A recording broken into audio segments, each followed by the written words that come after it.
World of Warcraft has seen some very dark times.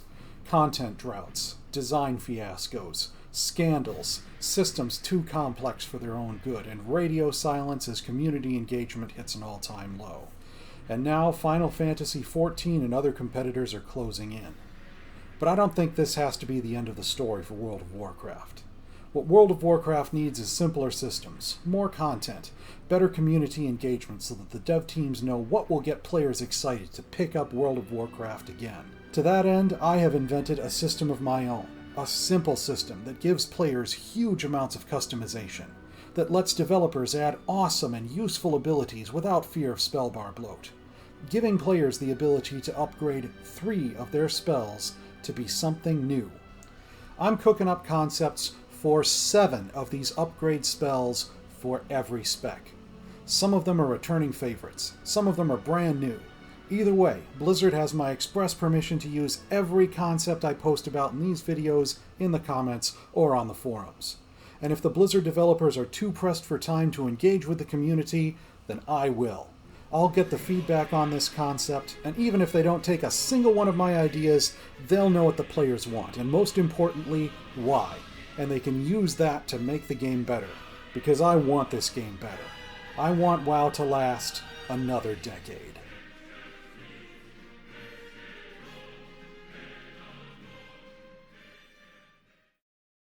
Subtlety is not a spec that I've tried. I'm sure that there's a double meaning joke in there considering how candid and open and stream of consciousness-y I am in all of these videos. But anyways, I have done my research on the Subtlety Rogue spec on Icy Veins and Wowhead. Of course, I'm well aware of the fact that research isn't going to give me the kind of deep knowledge of the spec that actual experience would give me. So why not try the spec and then make a video about it, you may ask. In a perfect world, Blizzard would be open and candid and curate feedback themselves, and do a lot of other things differently too. The reality is, I would have to do that for 35 different specs, and I just don't have that kind of time budget. So instead, I'll do the research, come up with a concept that, it's probably flawed, but knowing it is flawed, I'll be humble about it, ask for feedback from experienced players, and be willing to pivot on anything. And hope some of this attitude of humility rubs off on Blizzard, because, World of Warcraft needs to change. And it should be the players who drive the changes. That's why I grabbed this particular wheel. I should say here that I renamed an ability, Shadow Strike. I'm calling it Stealth Strike instead because there was a Warcraft 3 ability called Shadow Strike that worked completely differently, and I wanted to draw it in to the Rogue kit. If people don't like that, I will change it, rest assured. Enough intro, let's dive into the first iteration of Subtlety's upgrade spread. The first one is probably going to be the most controversial, or at least the most risky. Confounding Shadows, which is an upgrade for Shadow Dance. It is a passive that grants your finishing moves a chance to give you 2 stacks of Confounding Shadows. Your abilities that require or benefit from stealth can be used, but each consume 1 stack of Confounding Shadows when you use them. If you've talented into Subterfuge, then the Confounding Shadows effect has 3 stacks instead of 2. If you talented into Night Stalker or Shadow Focus, those effects remain active as long as you have at least 1 stack of Confounding Shadows. However, with those talents, all your damaging abilities count as benefiting from stealth. The stacks last a maximum of 7 seconds. The second upgrade is Soul Bleed, an upgrade for Rupture that deals shadow damage but still counts as a bleed effect. Casting this prolongs the duration of Slice and Dice, and it deals slightly more damage than Rupture does. The third upgrade is Deadly Throw, an upgrade for Eviscerate that slows the target, deals slightly more damage, and is ranged. The fourth upgrade is Shadow Strike, which is an upgrade for Shuriken Toss.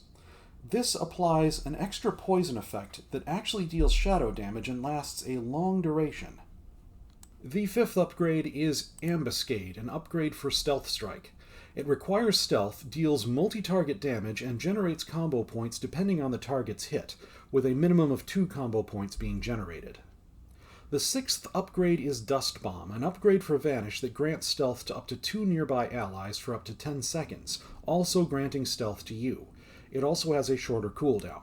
Finally, we have Marathon, an upgrade for Sprint that lasts longer and has a shorter cooldown, but you don't move as fast as you would while sprinting.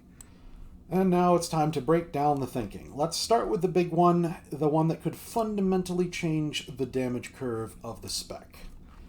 Confounding Shadows was meant to give the option of replacing Burst with Sustain if desired. I went with 2 stacks, well, because I wanted the effect to be pretty noticeable when it happened.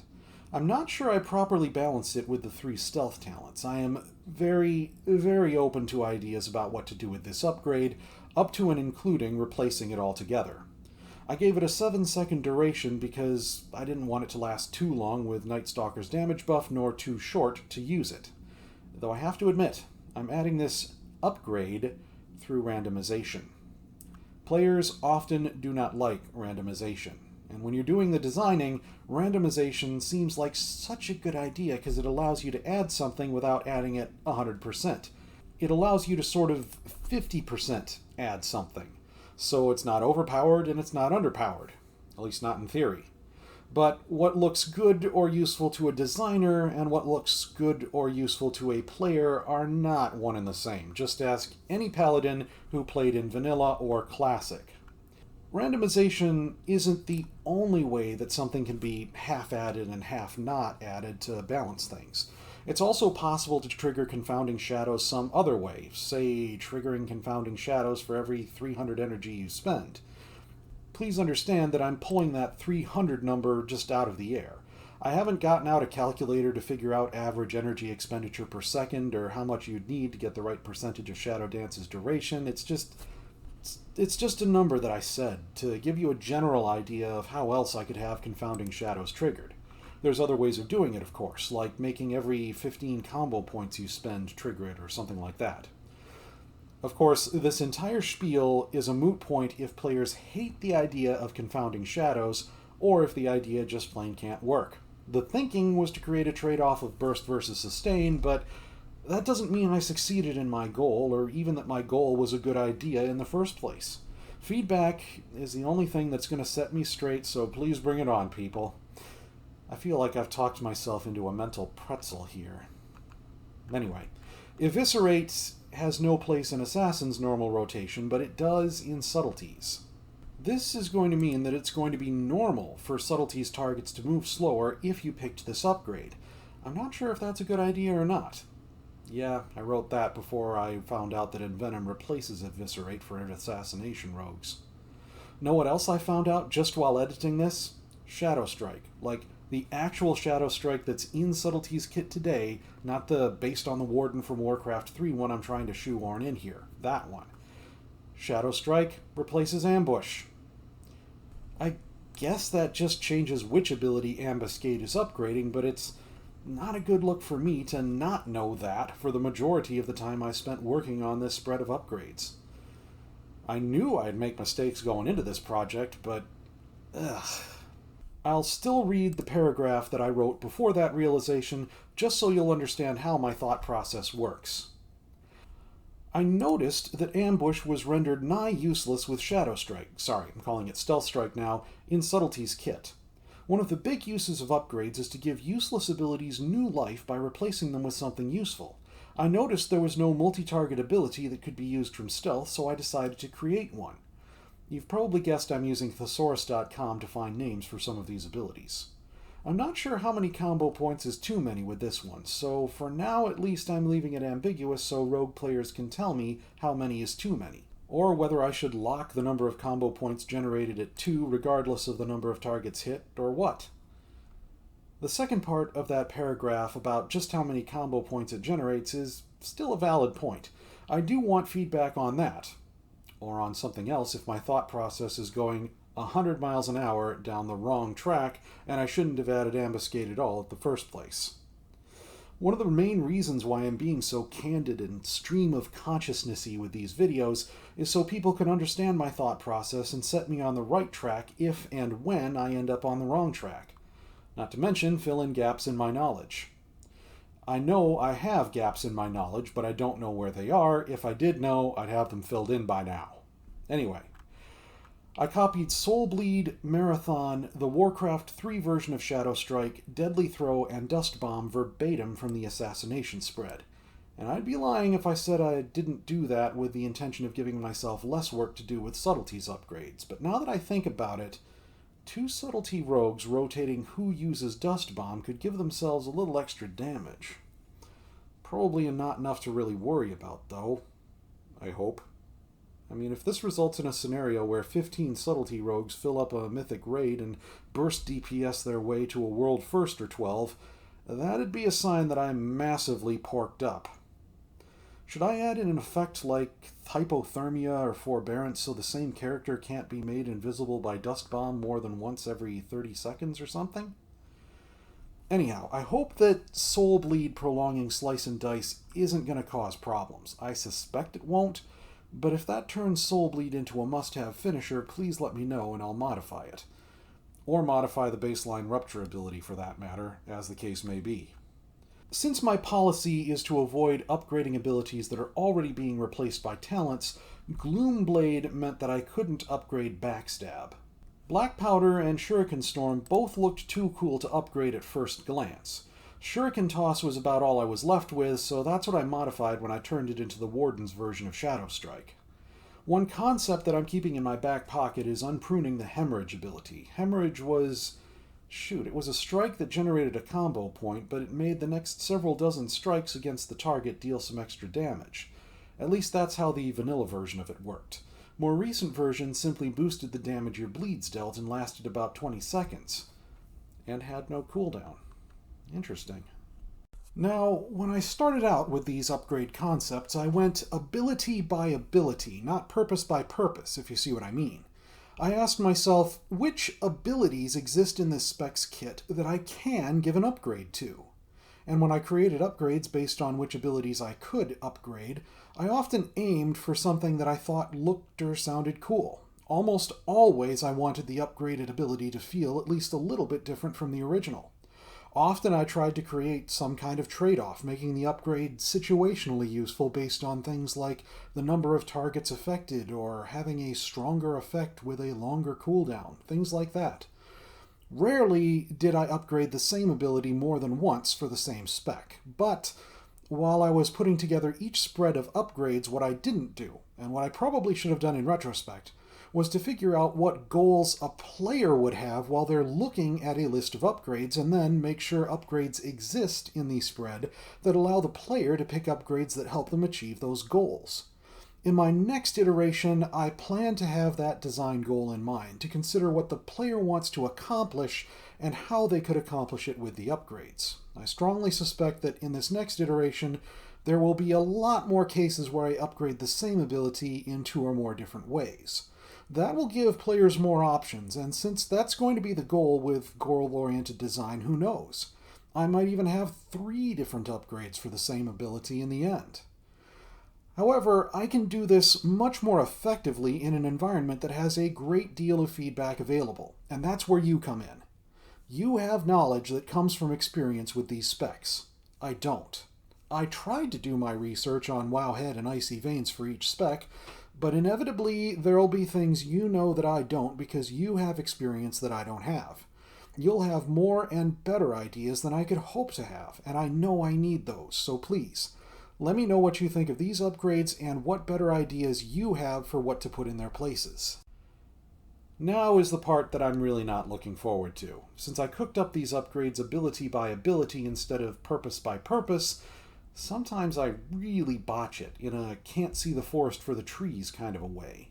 And in general, when I have a section in the middle where I judge a given spread, I do so through the lens of how can this spread affect single target throughput, and through the lens of how can this spread affect multi-target throughput.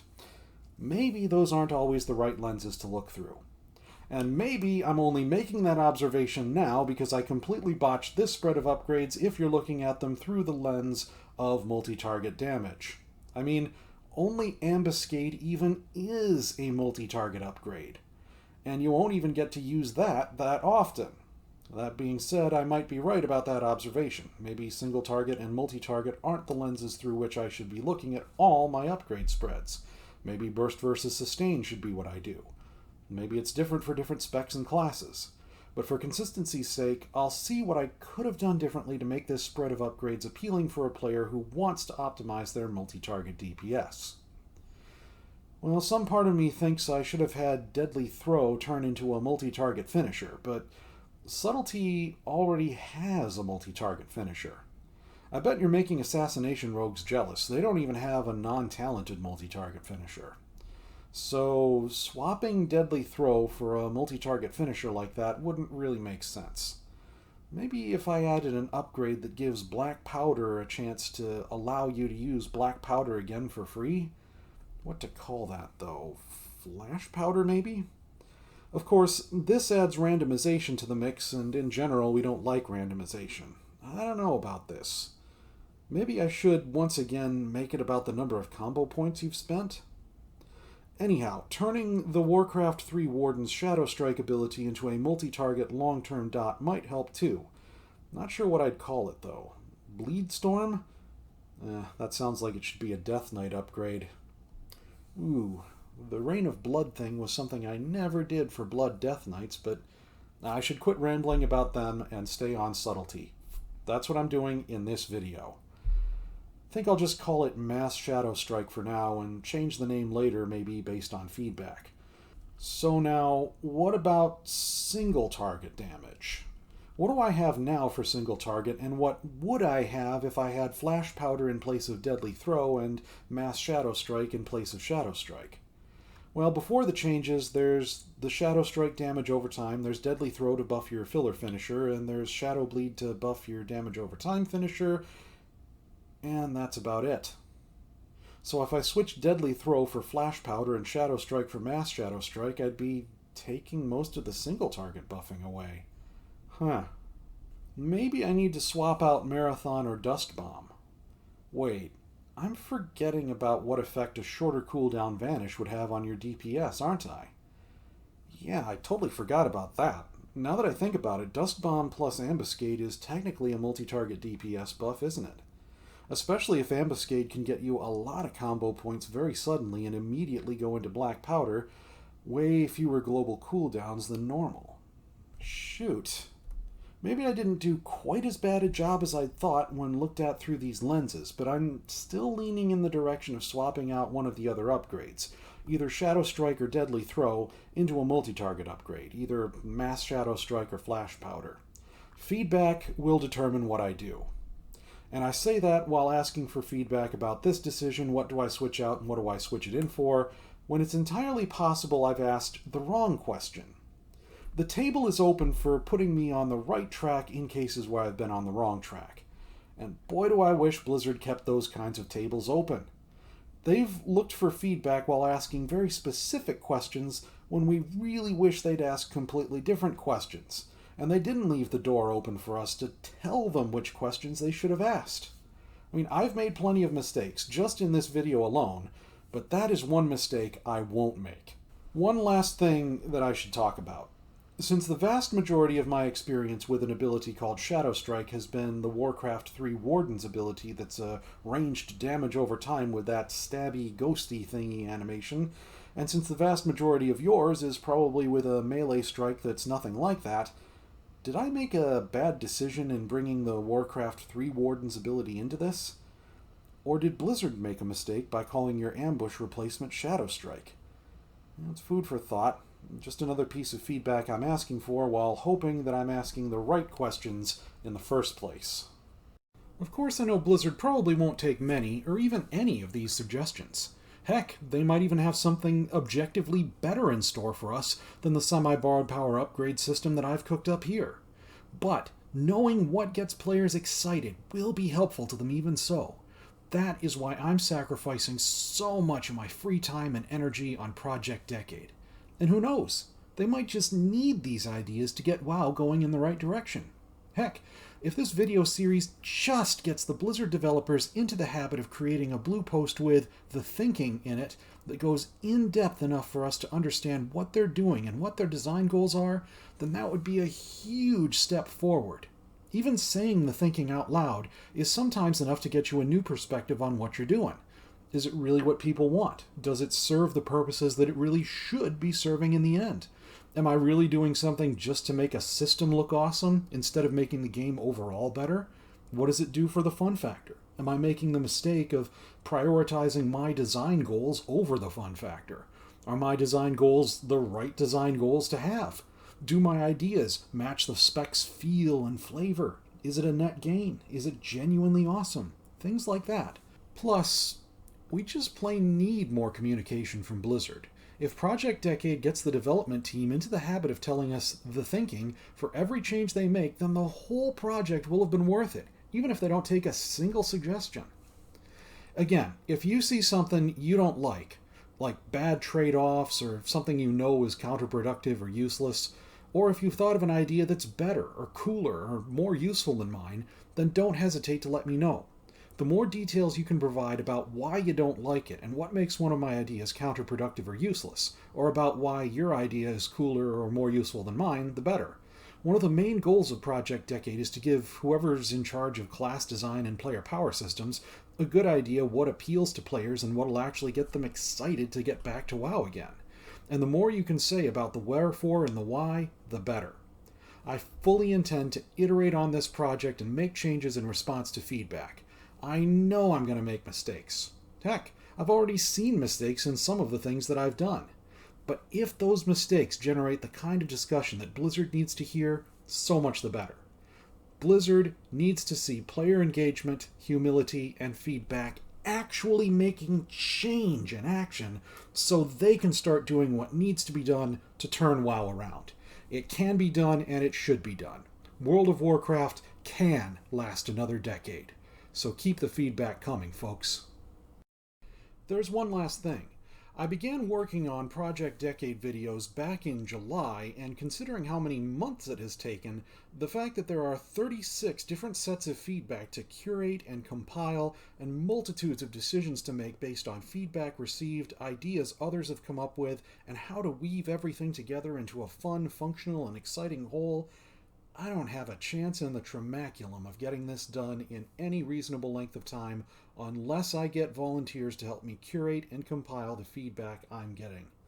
If you're willing to help curate feedback, please let me know. If I get enough interest, I will set up a Discord server where we can coordinate everything. Thank you in advance for your feedback and support. Let's make World of Warcraft the best game that it can be.